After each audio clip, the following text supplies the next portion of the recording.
Marraskuussa vuonna 2020 Seinäjoella asuva 40-vuotias lääkäri katosi jäljettömiin.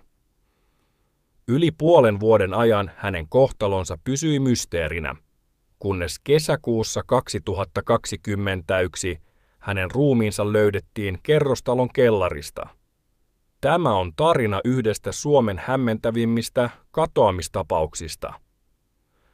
Lääkäri nähtiin viimeisen kerran 28. päivä marraskuuta 2020 kotipihassaan Seinäjoen Kasperin kaupungin osassa.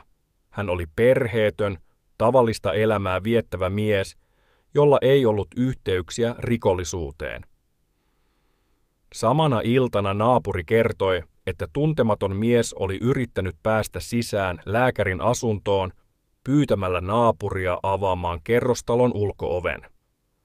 Naapuri ei kuitenkaan suostunut pyyntöön. Lääkärin katoaminen herätti huolta ja poliisi aloitti etsinnät.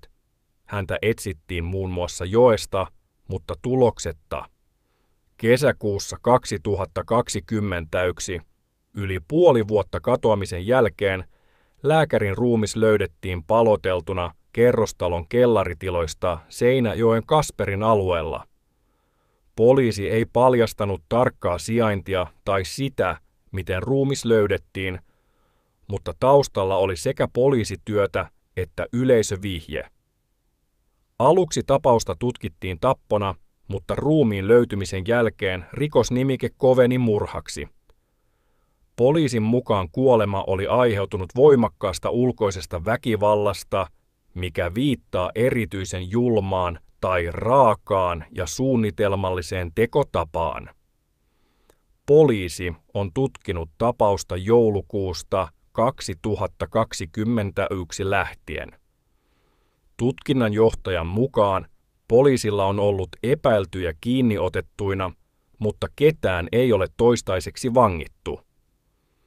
Poliisi kaipaa edelleen havaintoja lääkärin liikkeistä marraskuun lopulta 2020. Erityisesti kiinnostaa mieshenkilö, joka yritti päästä lääkärin asuntoon katoamisiltana. Tätä henkilöä ei ole edelleenkään tavoitettu. Lääkärin kohtalo on edelleen osittain selvittämättä. Kuka oli mies, joka yritti päästä hänen asuntoonsa? Mikä oli motiivi tekoon? Tykkää videosta ja kerro kommentteihin, mitä ajatuksia video herätti sinussa.